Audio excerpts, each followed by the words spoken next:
Hello దోస్తులు, నేనైతే మళ్ళీ మీ ముందుకి ఒక కొత్త వంటకంతో వచ్చేసాను. ఆ కర్రీ ఏంటో తెలుసా? Green masala egg curry. ఆ కర్రీ ఎలా ఉంటుందో, ఆ తయారీ విధానం ఏంటో వీడియోలోకి వెళ్ళిపోదామా? పదండి. ముందుగా మనం స్టవ్ వెలిగించుకుందాం. కడాయి పెట్టుకొని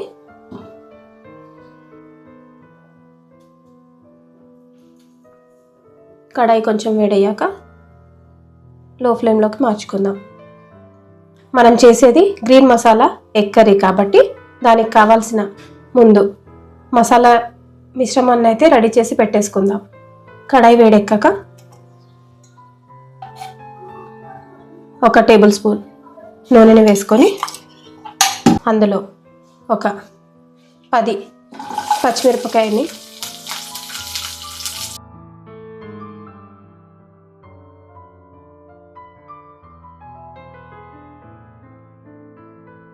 ఒక చిన్నపాటి ఉల్లిపాయని ముక్కలుగా కట్ చేసి వేసుకోవాలి.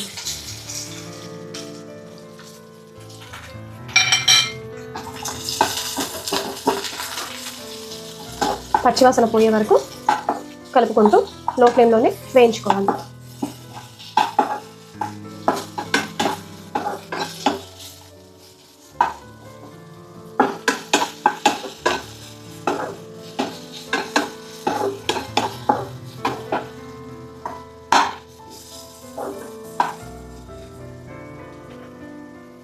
ఇందులోనే ఒక 8 కాజు,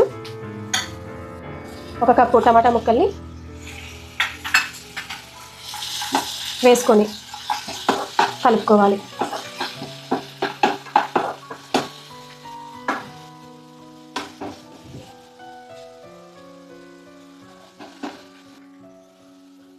ఈ కర్రీలో మెయిన్ ఇంగ్రీడియంట్ 1 కప్పు పుదీనా, కొద్దిగా కొత్తిమీర.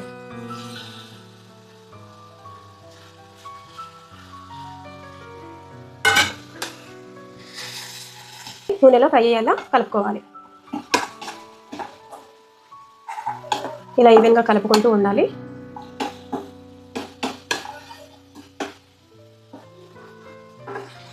ఈ మిశ్రమాన్ని ఒక 3 to 5 minutes వరకు మూత పెట్టి లో ఫ్లేమ్లో మగ్గించుకోవాలి.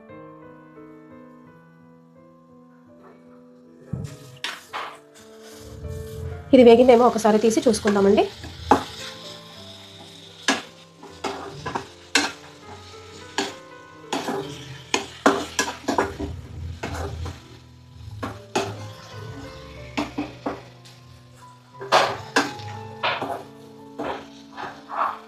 ఓకే, స్టవ్ ఆఫ్ చేసుకొని ఈ మిశ్రమాన్ని మిక్సీ జార్లోకి తీసుకొని మిక్సీ పట్టి మంచి ముద్దలా పేస్ట్ చేసి పక్కన పెట్టేసుకుందాం.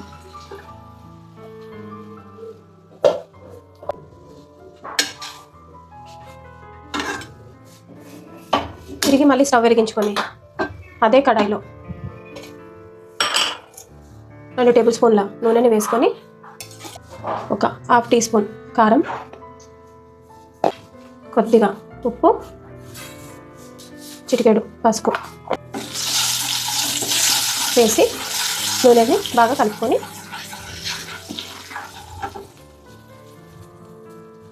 ఇందులో బాయిల్డ్ ఎగ్స్ని వేసుకోవాలి.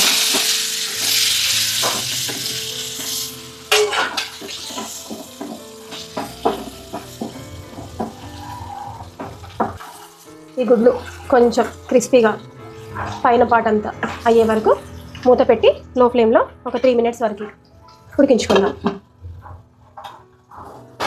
అంతలోపు మిక్సీ జార్లో వేసుకున్న మిశ్రమాన్ని మిక్సీ పట్టి తీసుకుందాం. ఇలా మెత్తగా చిక్కటి గ్రేవీలాగా మిక్సీ పట్టి రెడీ చేసి పెట్టేసుకోవాలి. తర్వాత గుడ్లు ఫ్రై అయ్యేమో చూద్దాం. బాగా ఫ్రై అయ్యాయి.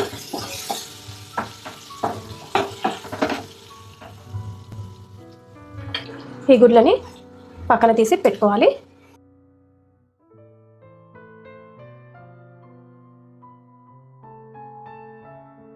ఇదే కడాయిలో ఇంకో టేబుల్ స్పూన్ నూనెని వేసి నూనె వేడయ్యాక 1 టీ స్పూన్ జీలకర్రని, 2 రెమ్మల కరివేపాకు, 1 కప్పు ఉల్లిపాయ ముక్కలు వేసుకొని ఉల్లిపాయ పచ్చివాసన పోయి కొంచెం వేగే వరకు కలుపుకోవాలి. స్టవ్ లో ఫ్లేమ్లోనే ఉండాలి.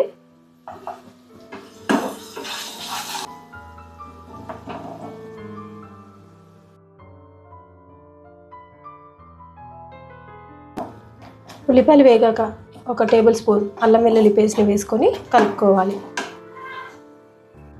కొద్దిగా పసుపు, కొద్దిగా బిర్యానీ ఆకు, 1/2 టీ స్పూన్ గరం మసాలా వేసి 1 టీ స్పూన్ ధనియాల పొడి వేసుకొని కలుపుకోవాలి.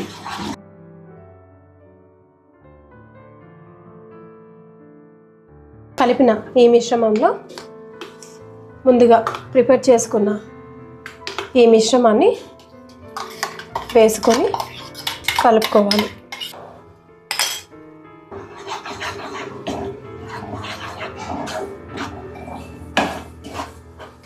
ఇందులో కారం అనేది యాడ్ చేయట్లేదు, ఎందుకంటే గ్రీన్ మసాలా ఎగ్ కర్రీ కాబట్టి పచ్చిమిర్చి యాడ్ చేసుకుంటున్నాను. మంచి ఫ్లేవర్ కోసం పుదీనా, కొద్దిగా కొత్తిమీరని కూడా నూనెలో వేయించి మిక్సీ పట్టుకున్నాను కదా, దానివల్ల మంచి ఫ్లేవర్ వస్తుంది, నోటికి రుచిగా టేస్టీగా ఉంటుంది.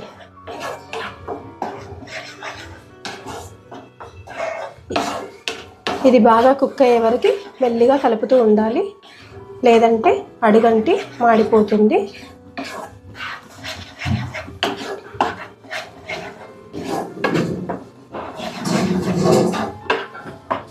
నూనె పైకి తేలే వరకు ఇది లో ఫ్లేమ్లో మూత పెట్టి 2 మినిట్స్ పెట్టేసుకుందాం. ఒకసారి కర్రీని చూసుకుందాం.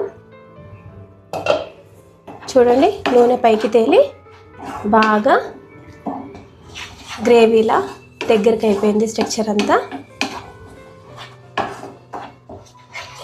దీంట్లో కర్రీకి సరిపడా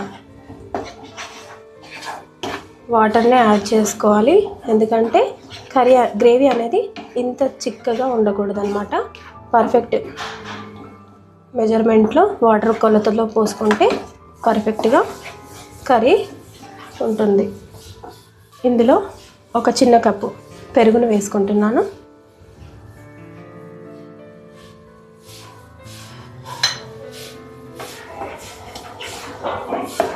పెరుగు వేసుకోవడం వల్ల మంచి టేస్ట్ వస్తుంది.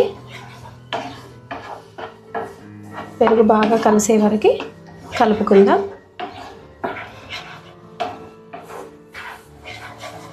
గ్రేవీ కూడా చాలా థిక్గా ఉంది.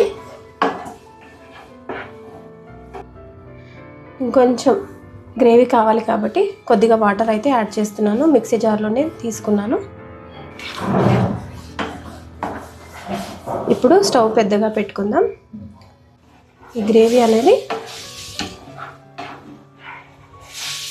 ఇంకొంచెం ఉడికి చిక్కబడుతుంది.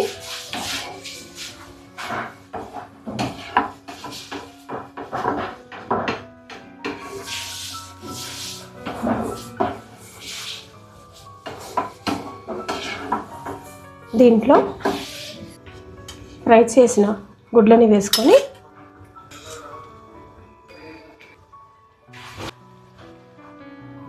పైనుండి కొద్దిగా కొత్తిమీర చల్లుకొని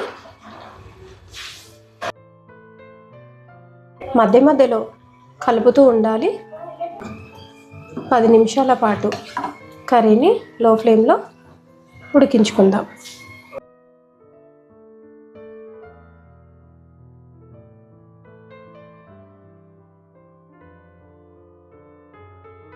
మధ్య మధ్యలో కలుపుతూ ఉండాలి.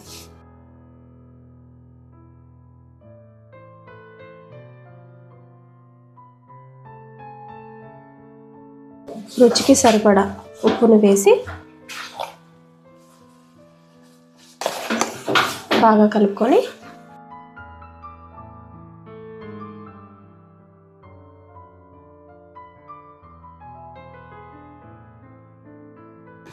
మూత పెట్టి 10 నిమిషాల పాటు లో ఫ్లేమ్లో ఉంచేయాలి. కర్రీ ఎంతవరకు వచ్చిందో ఒకసారి తీసి చూద్దాం. గ్రేవీ అనేది చిక్కపడిందండి. స్ట్రక్చర్ అయితే పర్ఫెక్ట్గా ఉంది. ఇది రోటీలో కానీ రైస్లో కానీ ఎలా అయినా తినొచ్చు. నేనైతే ఈరోజు సండే స్పెషల్ కాబట్టి బగారా రైస్ కాంబినేషన్లో తినబోతున్నాను. మీరు ఒకసారి ట్రై చేయండి. పర్ఫెక్ట్గా కర్రీ రెడీ అయిపోయింది.